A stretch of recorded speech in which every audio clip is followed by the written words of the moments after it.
하나님, 오늘도 새로운 하루 귀한 선물을 받습니다. 오늘이 없는 날이 결국은 올 것이기에 늘 오늘은 우리의 마지막 날과 같습니다. 늘 종말을 살듯이 그렇게 살게 하여 주시옵소서. 오늘 일어나 숨을 내어 쉬는 이 숨결이 세상에 내가 살아있음을 선포하고 있습니다. 이 숨결이 차가운 공기를 타고 세상을 퍼져나가듯 우리의 삶도 이 세상에 멋지게 퍼져나가게 하여 주시옵소서. 코로나19 확진을 받은 식구가 격리되고 며칠 후 세상을 떠났다는 소식을 듣는 참으로 받아들일 수 없는 상황 속에 우리가 살고 있습니다. 죽은 이의 얼굴도 제대로 보지 못하고 보내야 하는 슬픔이 감염병의 현장에서 하루에도 몇 번씩 일어나고 있습니다. 하나님, 슬픔을 당한 이들의 마음을 위로하여 주시옵소서. 가족들이라도 건강히 다시 일어서게 하여 주시옵소서. 더 이상 이렇게 허무한 죽음이 이어지지 않도록 우리를 도와주시옵소서. 무엇보다도 우리가 스스로 우리의 목숨을 지킬 수 있도록 지혜와 힘을 주시옵소서. 서로 양보하고 서로 협력하게 하여 주시옵소서. 헛된 믿음을 가지고 만용을 부리거나 하나님을 시험하는 일이 없게 하여 주시옵소서. 시민의식을 가지고 서로의 생명을 귀하게 여기며 서로의 권리를 조금씩 양보하며 온 인류가 살아갈 길을 찾게 하여 주시옵소서. 병마와 함께 싸우고 있는 의료진들, 간호사들, 보조원들, 공무원들, 119 구급대원들, 경찰들, 그 외 많은 사람들, 하나님께서 이들의 건강을 지켜주시고 지치지 않게 하여 주시옵소서. 이들도 감염병 치료의 현장에서 건강에 대한 극한 두려움이 있습니다. 두려움을 제하여 주시고 무엇보다도 강하고 담대한 마음 주셔서 생명을 살리는 귀한 사역을 잘 감당하게 하여 주시옵소서. 감염병이 온 세계를 강타하고 있습니다. 나라마다 전염병을 막기 위해 안간힘을 다하고 있습니다. 하나님, 온 세상에 복음을 전하기 위해 흩어져 있는 우리 선교사님들을 위하여 기도합니다. 그들의 건강을 지켜주시고 가정을 보호하여 주시옵소서. 두려움에 떨고 있는 현지인들을 주님의 말씀으로 위로할 때 복음의 능력이 드러나게 하여 주시옵소서. 병마에 노출되지 않게 하시고 또 현지인들로부터 혐오를 당하거나 폭행을 당하거나 어려움을 당하는 일이 없도록 주님께서 각별히 우리 선교사님들을 지켜 주시옵소서. 여기저기 선교지로 돌아가지 못하거나 혹은 선교지에서 나오지 못하여 어려움에 처한 선교사님들이 있습니다. 속히 그들이 자신의 자리로 안전하게 돌아갈 수 있게 하시고 오고 가는 길을 주님께서 지켜 주시옵소서. 하나님, 이번 감염병은 나이 드신 분들에게 치명적이라고 합니다. 특히 기저질환이 있는 분들이 코로나19 감염병에 걸리면 위태로울 수 있다고 합니다. 하나님, 우리 교회 원로 은퇴 장로님들과 은퇴 권사님들, 갈립부의 모든 회원들과 샬롬부의 모든 회원들의 건강을 주님께서 특별히 지켜주시기를 간절히 간구합니다. 하나님, 절대로 약한 몸에 바이러스가 들어오지 못하도록 주님께서 각별히 지켜주시고 보호하여 주시옵소서. 그래서 예배당 문이 열리는 날 우리 모두가 기쁨으로 만날 수 있게 하여 주시옵소서. 군에 가 있는 우리 식구들을 위해 기도합니다. 사랑하는 자녀들, 청년들이 지금 군에서 면회나 외출, 외박이나 휴가를 나오지 못하는 상황입니다. 그들이 그 안에서 안전하게 보호받게 하시되 답답하고 가족들을 보고 싶은 마음을 주님께서 위로하여 주시고 담담하게 잘 이겨낼 수 있도록 지켜주시기를 기도합니다. 군에 있는 시간 동안 주님과 더 깊어지게 하시고 자신을 돌아보며 자신을 더 바르게 세우는 은총의 시간이 되게 하여 주시옵소서. 올해 시험을 치르거나 대학 입시를 준비해야 하는 우리 아이들, 청소년들을 위해 기도합니다. 감염증의 위험으로부터 마음이 분산되어 공부하기가 쉽지 않습니다. 하나님 강한 마음과 단호한 마음을 주셔서 자신의 시간을 잘 조절하게 하시고 최선을 다해 공부하며 준비할 수 있도록 주님께서 붙잡아 주시옵소서. 주님께 기도하는 일을 쉬지 않게 하시고 주님을 의지하는 법을 알아가게 하여 주시옵소서. 코로나19 바이러스 확산으로 함께 가정에 있는 시간이 많아지면서 남편과 아내, 부모와 자녀들 간에 골이 깊어지고 사이가 더 벌어지는 안타까운 일들도 일어나고 있습니다. 이기심으로 가득한 인간의 부족함을 주님께서 긍휼히 여겨주시고 이해하는 마음, 너그러운 마음을 그들의 가정에 내려주시기를 기도합니다. 가족의 구성원들이 서로 타자로서가 아니라 자신의 입장에서 서로 볼 수 있도록 그들의 눈을 열어주시기를 간절히 원합니다. 가정들이 미움과 증오로 바뀌어 깨어지는 일이 없도록 주님께서 우리 가정들을 하나하나 각별히 보호하여 주시옵소서. 멀리 해외에서 소망교회 홈페이지를 통해 힘을 얻는 교우들이 있습니다.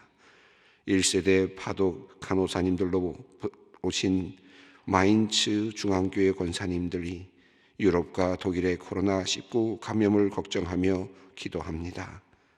주님, 마인츠 중앙교회 모든 성도들도 주님의 팔로 보호하여 주시어 전염병의 위험에서 구하여 주시옵소서. 소망의 성도님을 위해 기도합니다. 대장암 3기 수술을 마치고 항암 치료 중인 성도님을 위해 기도합니다. 머리카락도 빠져서 마음이 무너지는데 32개월 어린아이를 보며 간절한 마음으로 기도합니다. 항암 치료받느라 아이와 떨어질 때에도 아이가 불안해하지 않게 하시고 속히 온전히 회복되어 온 가족이 어린아이와 함께 행복한 삶을 살아갈 수 있도록 인도하여 주시옵소서. 오늘 요로 결석 수술을 받는 신랑을 위해 그리고 혈액암으로 조혈모 세포 이식을 받으신 어머니를 위해 기도하는 성도님의 간절한 기도를 들어 주시옵소서. 기도를 통하여 하나님의 은혜를 입고자 하는 주님의 자녀에게 큰 은혜를 베풀어 주시옵소서. 하나님, 말씀을 오늘도 기다립니다. 우리가 오늘 주님의 말씀을 읽고 들을 때 성령께서 함께 하시며 은혜를 내려주시기를 기도합니다. 어려운 시간을 살아내는 데 부족함이 없는 말씀의 능력을 경험케 하여 주시옵소서. 우리 주 예수 그리스도의 이름으로 기도하옵나이다. 아멘. 오늘 하나님의 말씀입니다. 창세기 21장 22절로 34절 말씀입니다. 창세기 21장 22절로 34절까지 말씀, 우리 각자 자신의 자리에서 작은 소리로 또 소리를 내어서 형편껏 우리 함께 봉독하도록 하겠습니다. 그때에 아비멜렉과 그 군대 장관 비골이 아브라함에게 말하여 이르되 내가 무슨 일을 하든지 하나님이 너와 함께 계시도다. 그런즉 너는 나와 내 아들과 내 손자에게 거짓되이 행하지 아니하기를 이제 여기서 하나님을 가리켜 내게 맹세하라. 내가 내게 후대한 대로 너도 나와 내가 머무른 이 땅에 행할 것이니라. 아브라함이 이르되 내가 맹세하리라 하고 아비멜렉의 종들이 아브라함의 우물을 빼앗은 일에 관하여 아브라함이 아비멜렉을 책망하매 아비멜렉이 이르되 누가 그리하였는지 내가 알지 못하노라. 너도 내게 알리지 아니하였고 나도 듣지 못하였더니 오늘에야 들었노라. 아브라함이 양과 소를 가져다가 아비멜렉에게 주고 두 사람이 서로 언약을 세우니라. 아브라함이 7 암양 새끼를 따로 놓으니 아비멜렉이 아브라함에게 이르되 이 7 암양 새끼를 따로 놓으면 어찌미냐. 아브라함이 이르되 너는 내 손에서 이 암양 새끼 7을 받아 내가 이 우물 판 증거를 삼으라 하고 두 사람이 거기서 서로 맹세하였으므로 그것을 부엘세바라 이름하였더라.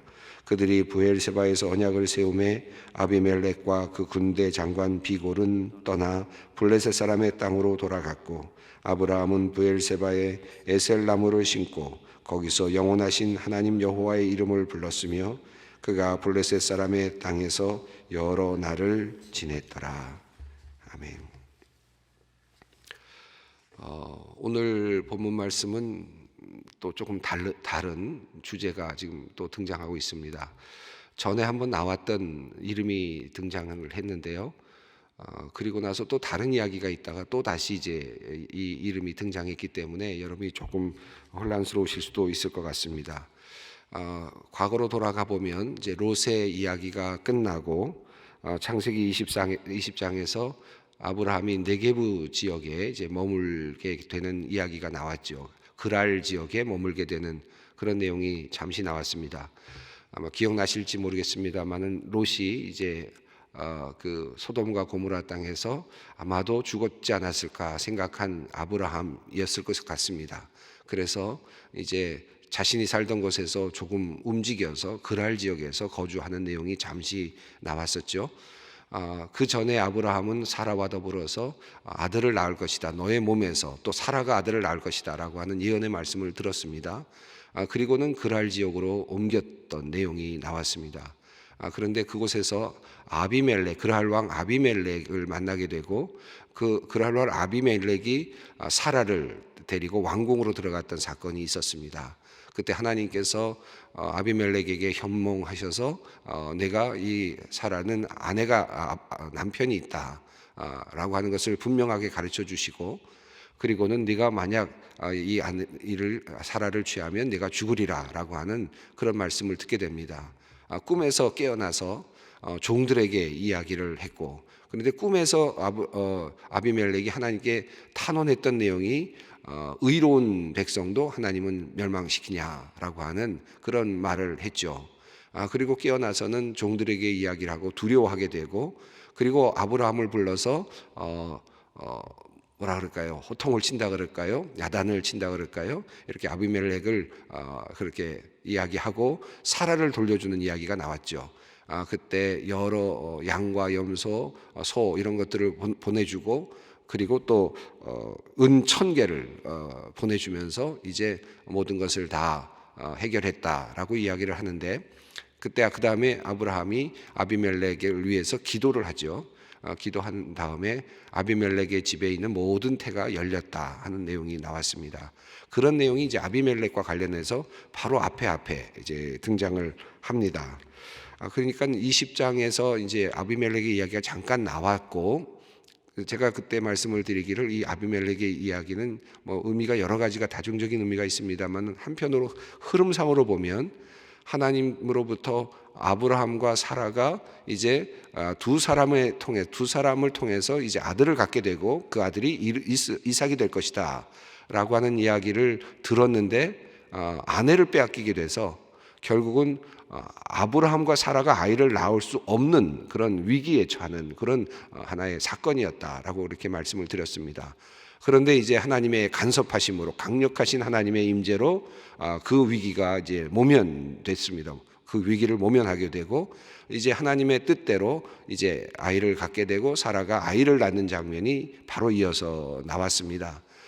그래서 아이를 낳게 되고 그리고 그 다음에 하갈의 아이 이스마엘과 함께 또 갈등이 일어나는 장면이 나왔죠. 우리가 지난 시간에 보았습니다. 아이가 젖될 때쯤 되어서 이제 그때는 날에 이제 사라가 이스마엘이 하는 것을 보면서 이제 이스마엘을 내보내야 되겠다라고 하는 그 아브라함에게 강한 그런 권고를 하게 되고, 아브라함이 하나님의 명령을 따라서 이스마엘을 내어 보내는 장면이 나왔습니다.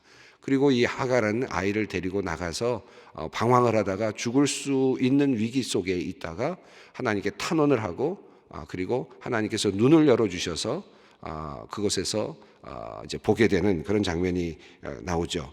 지난 시간에 우리가 읽다가 마친 내용이 바로 그 내용이었는데, 19절 앞부분입니다만은 재미있는 내용이 하나 있습니다. 19절 보면 하나님이 하갈의 눈을 밝히셨으므로 샘물을 보고 가서 가죽 부대에 물을 채워다가 이 아이에게 마시게 하였더라 라고 하는 내용이 나옵니다.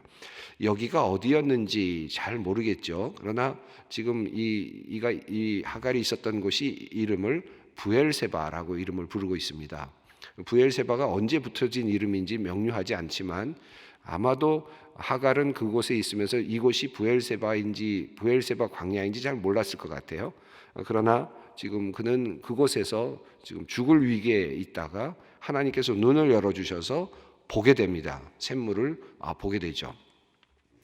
이 19절에 있는 말씀은 나중에 이제 뒤에 또 나오는데 아브라함이 이삭을 바치는 장면이 나오는데 그때도 같은 단어가 사용되는 것을 볼 수 있습니다. 비슷한 단어로 이어지는데 19절과 아브라함이 이삭을 바치다가 이제 하나님께서 중지하라고 하는 그런 말씀과 더불어서 이제 새롭게 눈을 뜨게 해주는 장면이 나옵니다. 그리고 그때 보게 되는 것이 어린 양을 이제 보게 되거든요. 뒤에 이제 나오는 내용이죠. 그런데 그 내용과 19절에 있는 내용이 같은 그 단어들의 사용으로 이어져 있습니다. 그러니까 하갈의 눈을 열어주셔서 샘물을 보게 하십니다.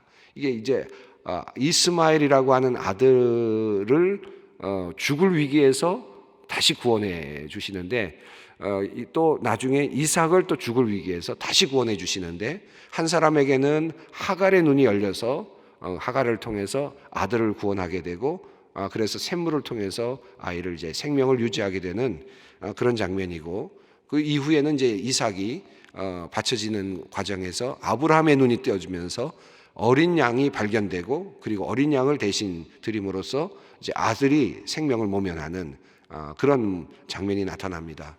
그래서 제가 지난 시간에 말씀드리기를 아브라함은 이스마엘도 하나님께 바쳤다. 바친 것으로 보여진다. 왜냐하면 하나님께서 하라고 하시니까 내놓으라고 하시니까 그냥 어떤 것도 더 이상 주지 않고 물 하나와 그리고 가죽 부대 하나에 먹을 정도만 줘서는 내보내는 그리고는 하나님께 모든 것을 맡기는 장면이죠. 그런데 그와 함께하고 있었던 엄마 이 하갈을 통해서 이스마엘이 이제 구원을 받게 되죠. 생명을 유지하게 되는 그 모습이 19절에 나타나고 있습니다. 그리고 그들이 이제 바란 광야에서 살게 되었다 하는 내용이 이제 그 후에 앞으로 그 후에 있는 내용을 잠깐 요약을 했습니다.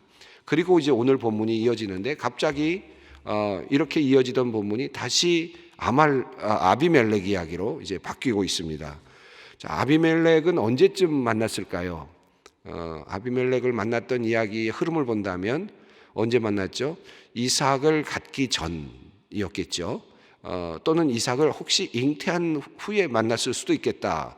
또 이해할 수 있습니다. 어쨌든 이삭이 태어나기 전에 그랄 왕 아비멜렉을 만났다가 위기가 도래했고 그리고 나서 하나님의 임재하심으로서 나오게 됐습니다.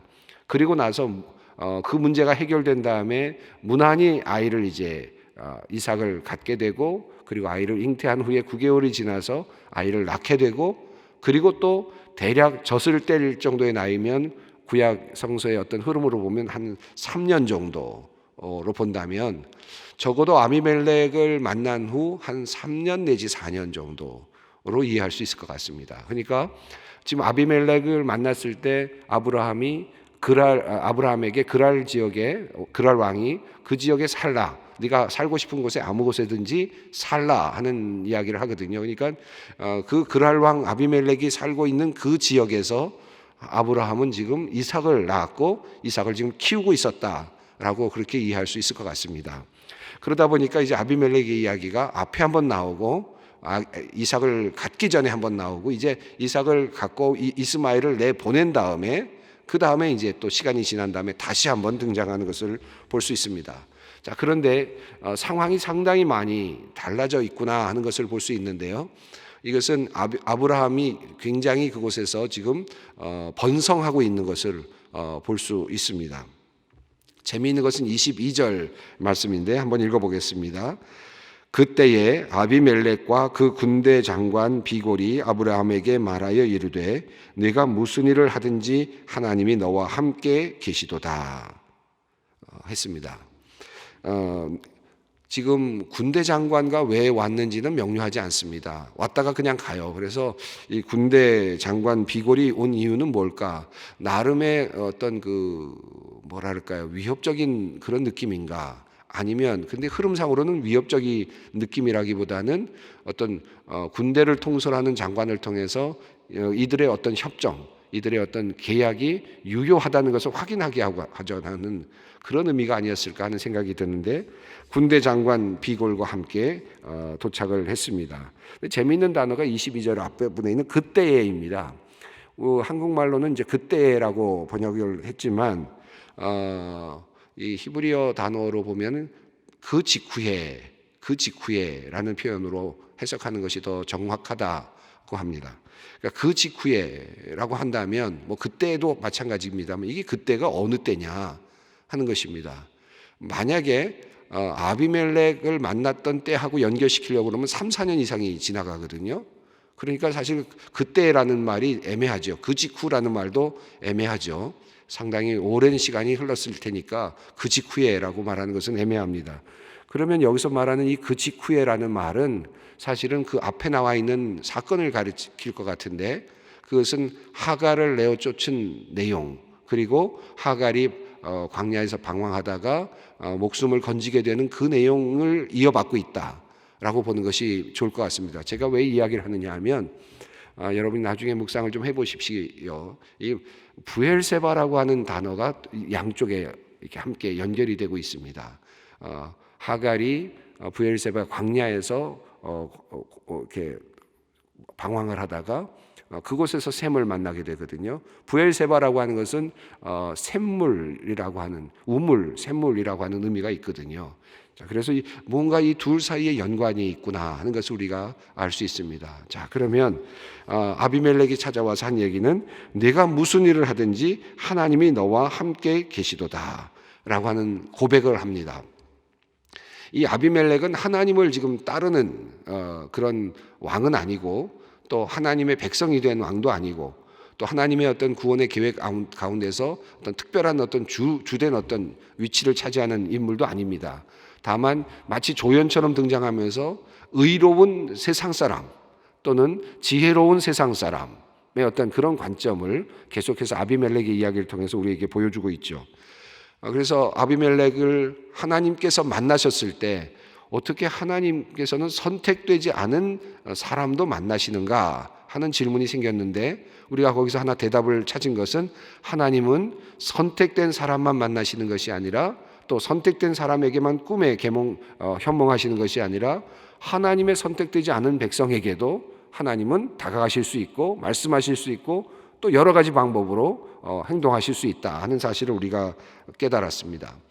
자, 그런데 아비멜렉이 하나님께 첫 번째 만났을 때 했던 내용은 의로운 백성도 하나님 멸하십니까? 라고 하는 아주 정의라고 하는 관점에서 하나님과 대면하는 그런 왕이었습니다. 그러니까 이 아비멜렉은 나름대로 정의롭게 살려고 하고 의롭게 살려고 하는 의지를 가지고 있었던, 바른 통치를 하려고 했던 그런 왕이었다. 세상 왕이었죠. 그러니까 하나님의 어떤 백성은 아니지만 세상 왕이지만 바르게 통치하려고 했던 그런 왕이었다고 할 수 있겠습니다. 그런데 이 바르게 통치하고 그래서 아브라함에게 땅을 주어서 마음껏 살라고 약속을 했는데, 그리고도 이후의 내용을 보면 아비멜렉은 굉장히 바르게 정치도 하고 바르게 계약도 맺고 삶을 살았던 것을 볼 수 있습니다. 이제 뒤에 나오는 우물 이야기를 보아도 그렇죠. 그런데 두 번째로 아비멜렉이 세상 왕으로서 깨달은 것이 있었습니다. 하나님의 법칙을 깨달은 겁니다. 두 번째로 하나 깨달은 것이 있었는데, 그것은 첫 번째는 의롭게 살면 멸망하지 않는다. 하나님이 있든 없든 세상 사람들이 갖고 있을 수 있는 관점이죠. 의로운 자를 멸망시킵니까? 하나님을 만나자마자 아비멜렉이 꿈에서라도 대들듯이 말한 것은 의로운 백성도 멸하십니까? 라고 대들었단 말이죠. 그런 내적인 그 하나님에 대한 감각을 갖고 있었다. 비록 하나님을 믿는 사람은 아니었지만 말이죠. 그런데 두 번째로는 이분이 발견한 것이 있었는데, 하나님이 복 주시는 사람이 있구나 하는 것을 세상 사람으로서 배운 겁니다.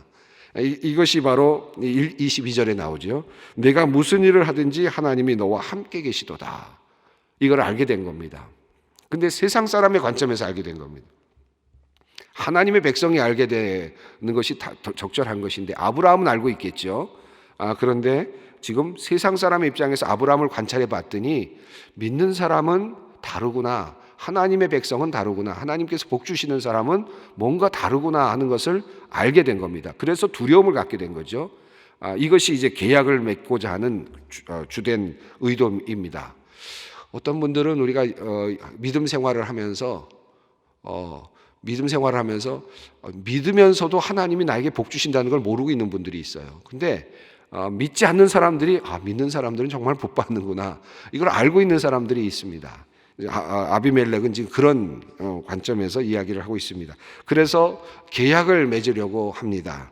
23절 보면 이제 한번 읽어보겠습니다. 그런즉 너는 나와 내 아들과 내 손자에게 거짓되이 행하지 아니하기를 이제 여기서 하나님을 가리켜 내게 맹세하라. 내가 내게 후대한 대로 너도 나와 내가 머무른 이 땅에 행할 것이니라. 왜 아비멜렉이 와서 계약을 맺자고 합니까? 이 정도의 사람이라면, 하나님이 함께하는 사람이라면 우리의 자손들이 나중에 이들과 어떤 갈등 관계가 생길 수도 있겠다, 또는 어려움에 처할 수도 있겠다, 사전에 그것을 예방해야 되겠다라고 하는 지혜로움을 가지고 온 겁니다. 그래서 계약을 맺자고 하죠. 아브라함이 24절에 맺겠다고 맹세합니다. 그러면서 25절에서 하나를 책망하는데, 25절입니다. 읽어보겠습니다. 아비멜렉의 종들이 아브라함의 우물을 빼앗은 일에 관하여 아브라함이 아비멜렉을 책망하매. 아브라함이 참 점잖은 사람 같습니다. 자기가 만들었던, 뒤에 보면 30절에 보면 내가 우물을 팠었다는 증거를 삼자 하는 것을 보면 자기 자신이 우물을 팠다는 것을 알 수 있거든요. 그런데 그만 그 우물을 빼앗겼던 겁니다. 아비멜렉의 신하들 또는 종들에게 빼앗긴 겁니다. 아비멜렉은 그것을 모르고 있었어요. 26절을 읽어봅니다. 아비멜렉이 이르되 누가 그리하였는지 내가 알지 못하노라. 너도 내게 알리지 아니하였고 나도 듣지 못하였나니 오늘에야 들었노라. 그러니까 이 정의로운 왕 아비멜렉은 알고 있었던 건 아닙니다. 그러나 아비멜렉의 신하들이, 종들이 그만 아브라함이 팠던 우물을 지금 빼앗았던 것으로 이해할 수 있겠습니다. 그래서 이제 언약을 맺습니다. 양과 소를 가져다가 아비멜렉에게 주고, 그리고 7 암양 새끼를 따로 놓습니다. 7 암양 새끼라는 것이 굉장히 중요한 의미가 있는데, 부엘세바라고 하는 말의 뜻은 7개의 샘물 또는 우물이라고 하는 뜻이죠. 맹세 우물이라고도 할 수 있습니다. 이 두 가지가 왜 같은 의미냐 하면, 7이라고 하는 것은 완전수이고 또 맹세를 의미합니다. 그러니까 이 두 가지 의미가 다 있는 거죠. 7개의 샘물이라는 것은 맹세의 샘물 같은 뜻이 됩니다. 그래서 그런지 7개의 양을 가져다가 함께 증거로 삼으면서 아마도 7개의 샘물이 있지 않았을까 생각이 듭니다. 그래서 7 어린 암양 새끼 7을 놓고는 30절에 보면 이 우물을 내가 팠다는 증거를 삼자, 아브라함이 팠다는 것을 확실하게 하자라고 하고, 31절 보겠습니다. 두 사람이 거기서 서로 맹세하였으므로 그것을 부엘세바라 이름하였더라. 이렇게 말씀하고 있습니다. 부엘세바, 이것은 그렇게 해서 이름이 붙여지고 있습니다.